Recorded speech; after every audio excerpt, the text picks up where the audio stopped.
USCHO.com.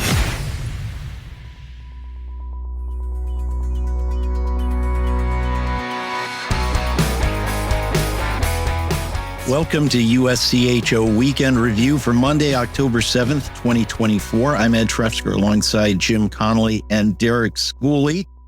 And we're going to kick off with talking about a little off-season stuff, some business type stuff that leads into it. But first of all, gentlemen, it's good to have you back here, this trio for our fourth season. There's so much that happened in the summer. It went from hockey to rule changes to major junior to lawsuits to Jimmy getting beat by his daughter in golf to a golf trip. So much happened this summer, and we're going to get to it. Well, why don't we start with the CHL? And that started with a lawsuit that showed up a few weeks ago against the NCAA and 10 teams in NCAA hockey, including 3 right nearby where I am in Western New York, because that's where the lawsuit was filed. But Jim, you broke a story last week. Things are starting to develop very quickly on this issue. They'd previously been banned from NCAA play. They can now move from the CHL to NCAA hockey at some point. Derek, you can explain it better than I can as a coach, but it basically comes down to the fact that, yes, those major junior players have been paid for a long time, but they're paid kind of peanuts. I think it was a cap of $600 a week or something like that. And because of that, these players had been left out of college hockey. And here we are in today's modern day of college hockey, where we can, through name, image, and likeness and other legislation, pay and compensate players. So that there really wasn't a difference between a major junior player and a college player. I guess some major junior players are technically under an NHL contract, but I do believe that even those players will be allowed to play in college. It's so different, but it all is logical. Derek, I know that we've talked, especially last April in St. Paul, we talked extensively to a lot of people together about this, and it does seem like this is the right move at the right time for college hockey. I think the landscape even changes daily. Yeah. And you said it was out on Friday, and it was broke to me via X reading your stuff. And then I did some digging, and we got some stuff from the league, and it's been a long time coming. Let's just put it that way. It's been one of these things that has been every couple of years with the coaches. They've talked about, should major junior players be eligible? Because this isn't an NCAA rule. This is a coach's rule that made this way back when. And you look back, and there were guys that used to play major junior, would win a Memorial Cup, and then a couple of years later, they're winning an NCAA championship. I think Adam Oates was one of those guys. And you go down the list of things like that that's happened. And then you've seen some handful of mistakes by the NCAA in the last couple of years where guys played major junior. There was 2 or 3 of them that played major junior and got through the eligibility center and then playing college. So I think the history of this is a long time coming. I think it's going to completely change the landscape of college hockey. I know teams are already up in recruiting major juniors. Arizona State got a commitment from Braxton Whitehead, which was the first one to come out. But I think there's a lot more out there that haven't been told about. And I also think the fact this is just the tip of the iceberg. There's already people out recruiting up there. You're going to see a lot of stuff happen over the next couple weeks, months. And if it goes, the interesting one will be if it goes live right away, does that mean you can bring somebody in at semester? If you're on trimesters, that was actually going to be the next question I had for you, Derek. I feel like that would be the case. Obviously, you can't just bring them in tomorrow because you're in the middle of a semester. But if your semester ends and you're allowed to bring in players at that point, why can't you just immediately bring in a major junior player if they want to get out of their team? I also think there's going to be some give and take a little bit. So I think you're going to have to build some relationships. And I think going and taking a player mid-year from them might not be the best way to build bridges between major, junior, and college hockey, because I think you're going to see that happen eventually. But I think you got to get a little bit more comfortable. But yeah, I believe that you would be able to. But also with that scenario, I just don't know if a lot of these kids are eligible because they didn't do their eligibility center and their eligibility. When they there's some of them that when they went to went to major junior, they either maybe stopped going to school, stopped taking core courses. And I think you're going to see some transcripts that have to get relooked at, and people are going to have to do some things like that. So I think that those are important things to consider too, that not everybody is going to have the core courses and meet the eligibility center standards that everybody just thinks that this is going to be free for all. I think, and they made that decision and they never thought this would be coming. So the decisions they made when they decided to go to major junior may come back to bite them now. What is this going to do to both college hockey and to juniors? Let's start with college hockey. Back in April, when we were at the Frozen Four, we had a long chat about this with one of the biggest proponents of it, CCHA Commissioner Don Lucia, who thought it was going to be great for smaller programs like those in his league, whereas others think that it's really going to benefit the bigger programs. Where do you see that affecting college hockey? And then after that, we'll talk about the juniors. I guess between me and Jimmy, I think we can probably hit this. Where is it going to affect college hockey? I think you're going to see the pool is going to be bigger. And I know we'll talk about the recruiting landscape of it. But I also think you're going to see a lot of changes here. I think you're going to see people going out and seeing major junior and deciding they may be better than some of the kids that they have committed. You're going to see some decommitments. You're going to see some, which would beat into the next thing that we're going to talk about, the house settlement and roster limitations. There's a lot of different pieces to this puzzle. It's just not as easy as, hey, I'm going to go take this player and I'm going to go take this player and he's a 20-year-old and next year he'll come here. There's roster limitations. Do you have space because you've been committed out? Do you get rid of players? Do players from your team decide that they're not going to play as much? They're going to leave. There's just so many pieces to this puzzle right now. But I do believe the pool will get bigger.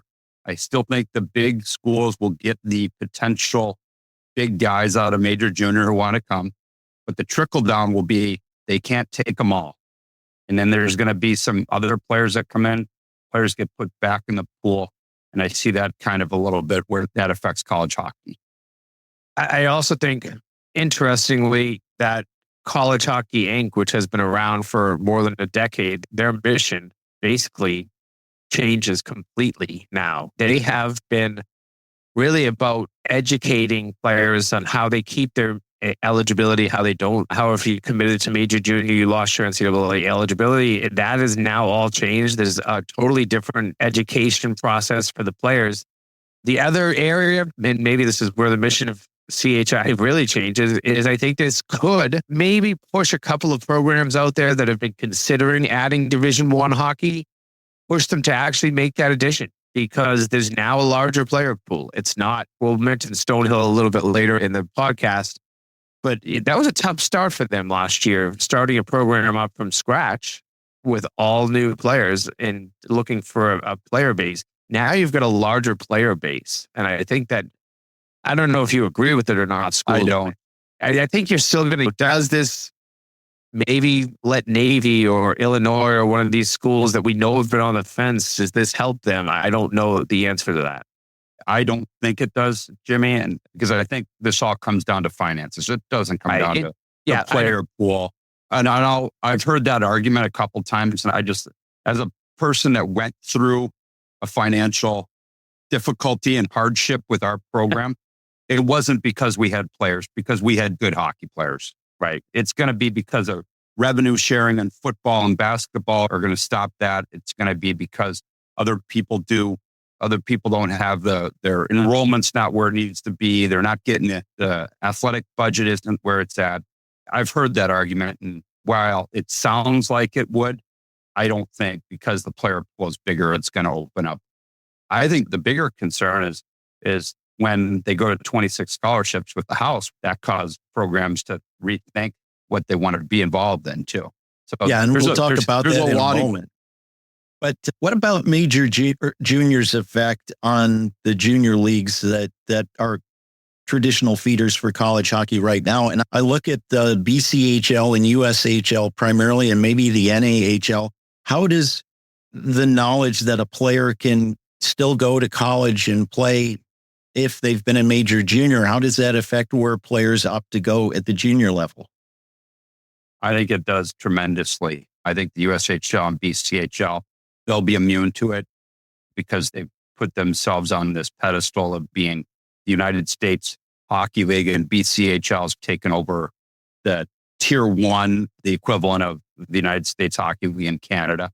I think it will hurt other smaller leagues. I've got a son that's playing in those leagues, and it doesn't help him, that's for sure. And it doesn't help a lot of people like that. I think it's going to force people to potentially cut going to certain places in their recruiting budgets out because they've got to go major junior now. But I don't think it helps one bit the leagues after the USHL and the BC League. I think the North American League will be fine. I think that will still be a place that you go to watch and you go to recruit good players. But I think after that, the NCDC, I think, will be okay because it's regional and it's there. And I think some of the provincial leagues are going to be okay. But I also think that some of the ones that you struggle to go on to now will be completely off the map. Yeah, the other one I do wonder is the National Team Development Program. Will they still get all of the elite American players? If they now have a choice to maybe go off to major junior, do those players take that choice? I don't know. It's one of those things. It's a wait and see approach that we're going to have to take here. But I do, worry that some of the elite American talent might leave the U.S. and head up and play for some of these elite major junior teams in Ontario or Western Canada or Quebec.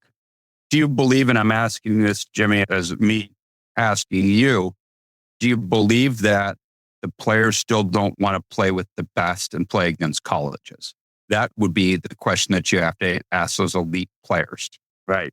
And you see them, the development team playing the CHL All-Star team or and things like that this year. So there are different opportunities for the development player. So I think that there's a whole bunch of different questions that we'll find out if they can be answered or not. And that's why when you try to throw a blanket on this whole thing, it's got a lot of holes in that blanket. Let me tell you that it's one of those old ones that your grandma used to sew that had holes in it, an Afghan or whatever those things were called. And that brings up maybe a couple of other small holes in the blanket. One of them is the NHL and what they do with developing players. Right now, if a player is in major junior, until they turn 20, if they don't make the NHL team, they've got to go back to major junior. Does that open up the opportunity for NHL teams to say, hey, on your development path, let's have you go play a couple of years of college? Does that open up an opportunity there? See, Jimmy, you mentioned it before, and I when we talked about this in Florida, the committees that we put together didn't want people that have played professional hockey or signed professional contracts to be included in this, or that played exhibition games and things like that. So I'll be interested to see when the final ruling comes out, what you can and you can't do. Yeah. And it's important to note, USA Hockey is not in favor of this.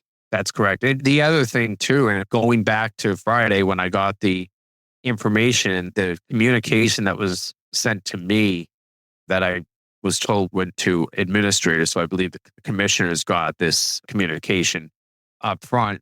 It made it sound like anybody that had played professional hockey could now be eligible to play college hockey. That would not only open up the CHL, but does it maybe open up Europe? If you've played professionally in Sweden or Czechia or any of those leagues over there when you were young, and we know that a lot of these really talented players do that. They play professional at age 16 over there sometimes.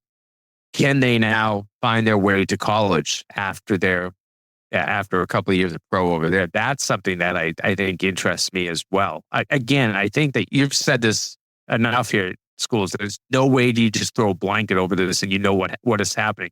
We don't really know. And I think we have to not only read the exact legislation when this is decided, if it's decided in the next couple of days, but we need to actually watch this get put into effect and see how everybody handles this. Can you imagine though, and this is the example that we always use, when Shane Wright got drafted by Seattle, he went to play for Seattle. He played about 10 games and they decided to send him back down. Can you imagine if he had enrolled in Michigan or Michigan State or Wisconsin or even Robert Morris? Next thing he's playing college hockey after playing 10 NHL games. I don't think anybody wants that. No, I don't think that's the right solution. That's not where this is going. I hope that's not where this is going. I hope so too. That doesn't make a ton of sense to me. Last question on this topic.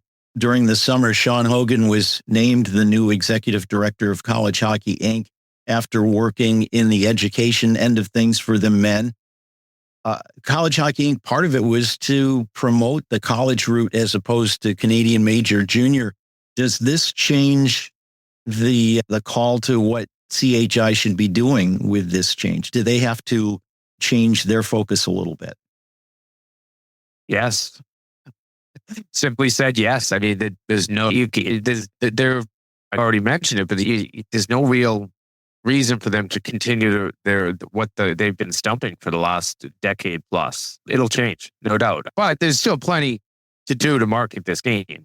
And CHI has always proven the ability to adapt and figure out what their core mission always needs to be. I think it'll certainly change. I think what you're going to see is them become more educational as far as academics go. Yeah. It's a good point. I think that might be where you see them targeting younger kids to be. And I don't know this. I haven't heard anything about it. But if I'm an outsider looking in, they still need to be in the education model. Now it becomes educating them on how to stay eligible academically. Derek, you brought up the NCAA issue with 26-man rosters and 26 scholarships. What's the story behind that? What should we know? I think it still needs to be improved through the House versus the NCAA settlement that they're working on. And right now, that's something that everybody's waiting and seeing. There's a lot of questions that go with that too. Do you have to opt into the 26? I've heard that you don't have to. You could continue doing what you're doing. If you go to 26, you've got to stay at a 26-man roster, but you can give out 26 scholarships. I've heard that you have to go to 26 and you could stay with whatever scholarships you want. There's just, once again, so many questions, but I think there are people that are, and you see it in soccer and you see it in other sports on social media where they say, due to the NCAA new roster limitations, I'm reopening my commitment. It hasn't happened in hockey yet, but once this final settlement, and everybody says the House, it's not the House of Representatives, the case is called House versus NCAA, and they call it the House settlement. Once the House settlement is out there, then I think you're going to see all those questions answered. And once again, you're just guessing right now. But the one thing is for sure, they've said 26-man rosters. I don't think that's enough. I think I've talked to a lot of people that in men's hockey don't think that's enough. Eric Lang would have probably had to forfeit a whole bunch of games last year at AIC because he had so many injuries and he carried 32 at the time. What do you do with the current players you already have? For example, a team may have 7 people graduating and already have 7 commitments and they carry 30 people. What do you do with that? There's just so many questions. And once again, once that House settlement is completely, it was supposed to be ratified by the judge and there were some parts of the revenue sharing they didn't like. So it was sent back for negotiations. And I hope that they look at men's hockey and say 26 players isn't enough because that you're at 15 skaters, 15 forwards, 8D, and 3 goalies. That's where you're at. And we all know with injuries, it goes a lot quicker than that, especially now in the age of concussions and people sitting out because of concussions and being hurt. I think that having that number then hurts the safety of the other players because they're playing too much and get too tired and all that stuff. So I think the number for men's hockey for sure is more than 26. It might be 28. I would take 27 right now, but I don't know if any men's hockey coach was happy with 26. I think there may be some. I shouldn't say that, but I know there are a lot of people out there that think 26 is too few. Yeah, it is. Just the simple math on it, it says it is. Every night you're dressing, for the most part, 20, 21, to have only 5 spares, and you don't even know if that's divided well by position once you get injuries. If you're gonna go out and promote player safety, you're not promoting player safety when you're saying, okay, you might only have 15 players and they're going to have to play a full game because we didn't give you enough players to account for injuries. 26 does not account for the number of injuries that a men's hockey team goes through. You mentioned AIC. I know I covered UMass a lot last year, and they, at one point, were missing 11 guys from their roster. 11 players out of 26, that leaves you with 15. That's not enough to go out and play a Division I hockey game and be competitive and be safe. I think player safety has to be looked at a little bit more. And I'm at practice today, I will have 14, 8, and 3. So do the math there. I have 25 at practice today, and I have a 29-man roster right now. Yeah. And even injuries aside, there's always a time during the season where a flu bug or a stomach bug will run through a team. And one weekend, you might have 5 or 6 guys who are really not able to go, and maybe somebody has to gut it out to fill out the bench. So, yeah, that's going to happen. Even any team, even without injuries, you're going to have those kind of situations. We're going to take a break. We'll take a break right now and come back and look at some of the stuff from this past weekend. This is Weekend Review from USCHO.com.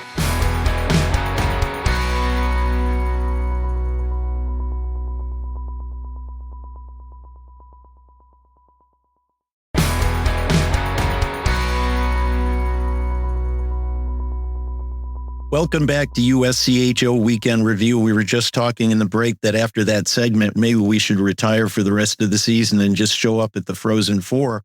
I don't know how much more we could have talked about there, but there was hockey home run played. Home run. We use a baseball. Home run, hat trick. And there wasn't even an empty net goal. That was like that was an overtime game winner, right? That was Bobby Orr flying through the air there. That was a home run. We'll find out whether Steve Metcalf deflates our balloon on that or not when we get our grades from the Hockey East commissioner. But let's look at some upsets in some of the results from the weekend. First of all, Stonehill, brand new head coach this season, David Berard.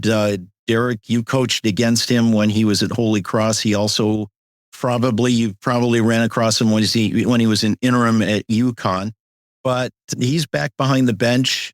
That program only won 1 win a year ago. They had a lot of players put into the portal when Berard was hired. A whole bunch of them decided to stay, and they pulled off their first win of the season, an overtime win over Merrimack. Is this a team that is ready to change significantly and move forward? I think any team that is coached by David Berard is probably going to take a step forward. He's a good coach. He's been around for a long time. He's been the last few years at Providence, down at Providence as the director of hockey ops for men's and women's. And he was when you hear that title, he was doing a lot more than what hockey ops typically does. He basically oversaw the men's and women's hockey programs at Providence. Great job he did there. And he's a fantastic coach. So I expect them to be better. I did not maybe expect them to go on the road the first weekend of the year and get a big upset against Merrimack. But I'll tell you, I looked at some of the stats that they put up over the weekend. They're shooting the puck a lot. And that's a credit to a good coach. He's going to get this offense going. If they can make sure that they tighten some things up defensively, they'll be a good team. That's a caution thing that I don't think this is St. Thomas where we're going to see starting a program and immediately becoming extremely competitive and getting picked to win a league or something. But I think that this is going to be a much improved Stonehill program. And it's good. That's good for college hockey. Yeah, we battled every year with David and Holy Cross. We've seemed to meet every year in the playoffs, and he is an outstanding coach, and he will get that team better.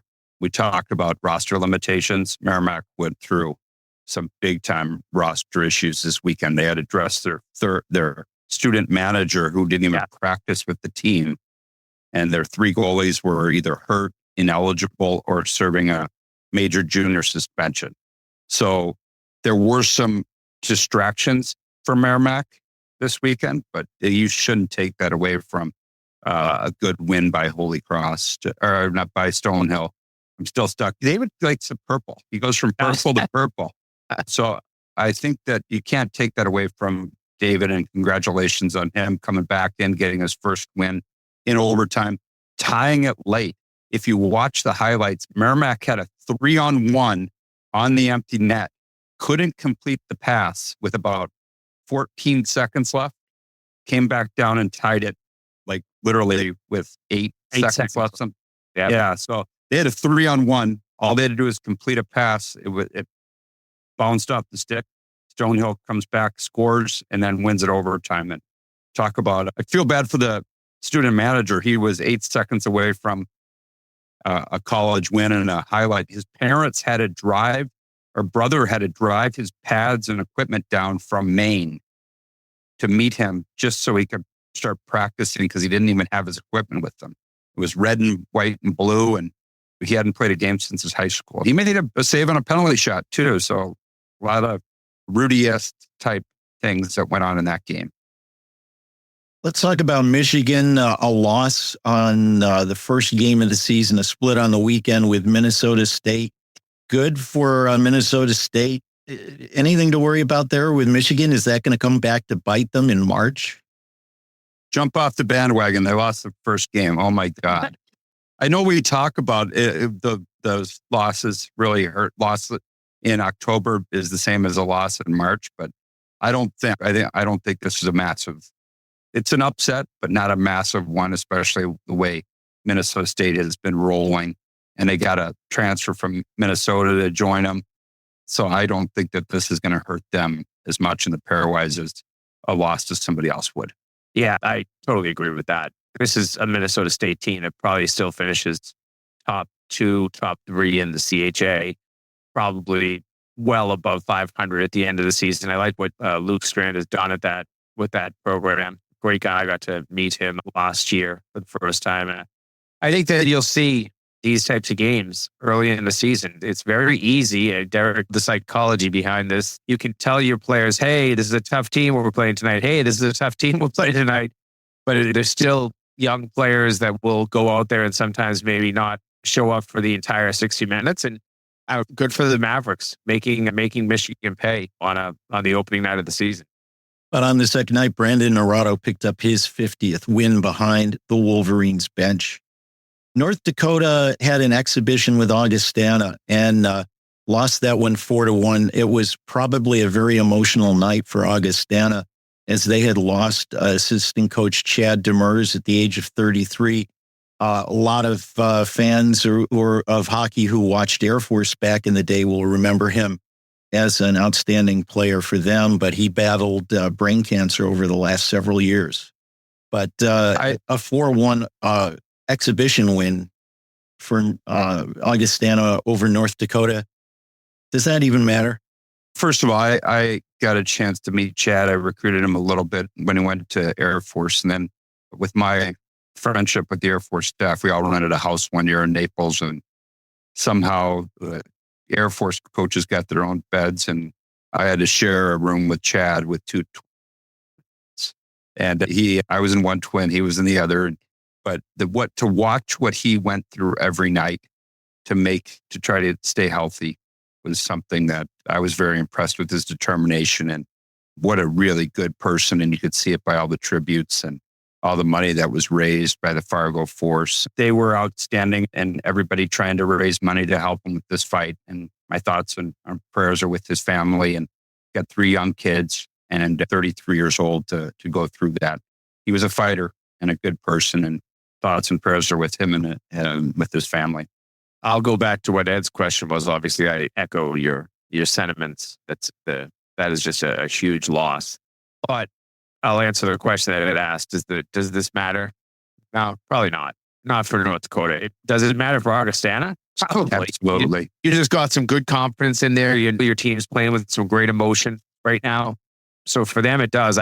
North Dakota, probably not. But they can bounce back off this. It doesn't count, doesn't hurt them in the pairwise, all that sort of stuff. But I think if you want to get some confidence as a young program, go out and get a 4-1 win in an exhibition game against a really good North Dakota team. That'll go a long way for this Augustana team.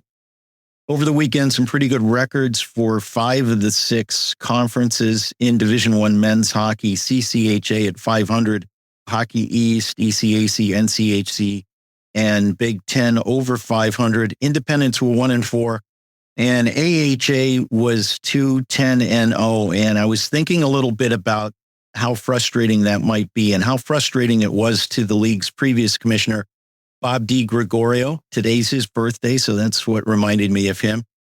The man does not look 78. Congratulations on good genes and a healthy regimen there to Bob. But it had to be frustrating because so many of those games were close or even in overtime, Derek. Yeah, 1-5 in 1-goal games. And I think there were 1-3 in overtime.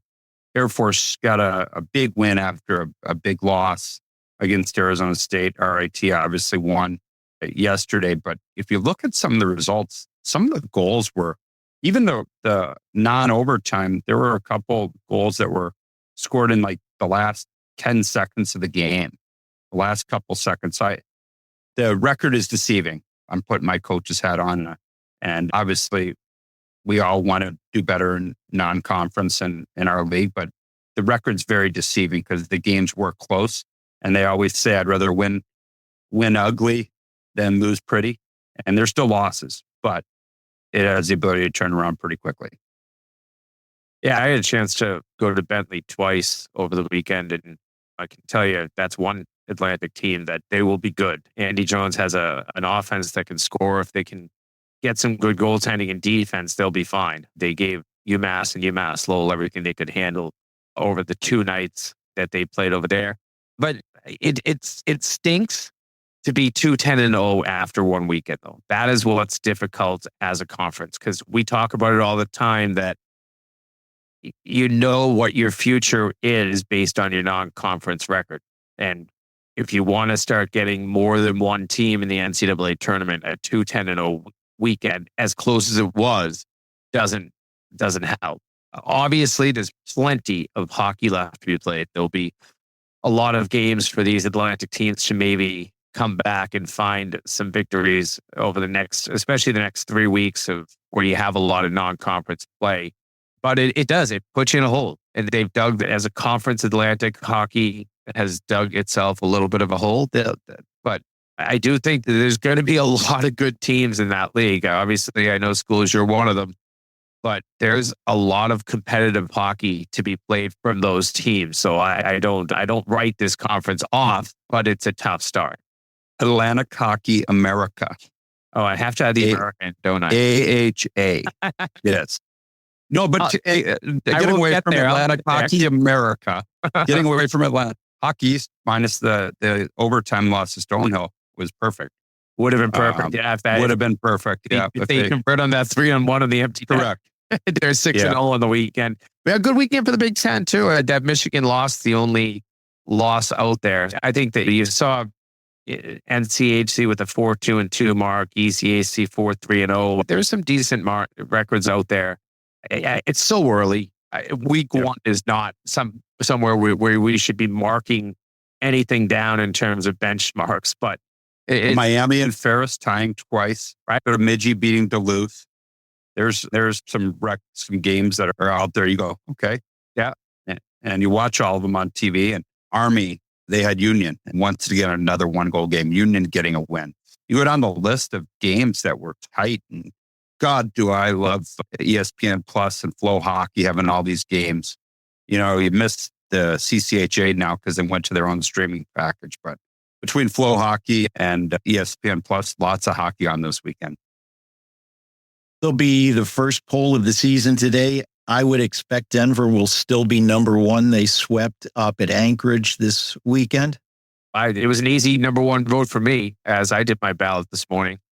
They'll stay there. Yeah, and they should be. The defending national champions, they showed what it was like to get through that tournament, playing really good high team defense last year, and they They started off with 2 wins on the road. Again, playing some pretty good defense over the weekend.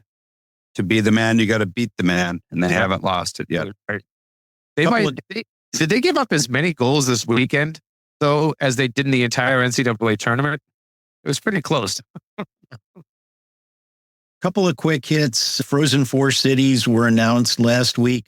DC in 2027, Chicago in 2028.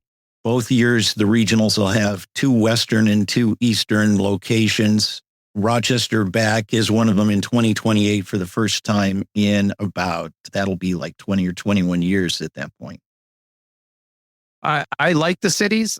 When I was out in St. Paul and was having my discussions, as I always do with different people, and hearing the cities that had bid, I expected DC to get 2027. I thought maybe Boston would get 2028. Chicago was a fine host. I'm not sure it's my favorite Frozen Four city, but we'll get back there and see how they do at number 2, second time hosting. I know that some of the other cities that were out there were some pretty good options. Seattle, I know, being one of them with their new Kraken team out there. I know that Tampa, I believe, bid again. That would have Pittsburgh.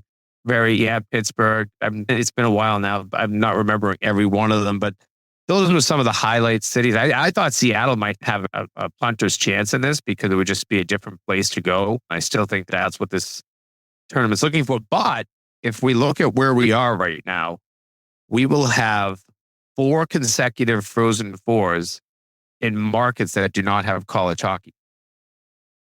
And that is where I think you come back to Minnesota and Boston next time. Right. I think a lot of the people that I spoke to at the Frozen Four were Minnesota and Boston. Now they're on a 2-year cycle. They should get one of those 2 every year. Yeah. And that did surprise me a little bit that didn't happen, because as selfishly as Pittsburgh, it makes it a lot harder that they're doing them in 2 cycles now. Because every cycle, it used to be Minnesota or Boston, the 4-year one. And maybe that's where it sticks. But I know Steve at Hockey East, and I know the people in St. Paul with the NCHC in Minnesota, they'll be bidding again. And as will good hosts like Tampa, as will Seattle, as will Pittsburgh. And there's just not as many. You're not going to see a Rust Belt 4-year cycle anymore like you did previously. Yeah, but it will be to think that we're going to St. Louis. Detroit. St. Louis technically has college hockey now. It's not as it's the way I just portrayed it. I got that wrong. Nothing in Vegas. You have nothing in DC, obviously, for college hockey in Chicago, unless Northwestern or Illinois get hustling over the. There you go again.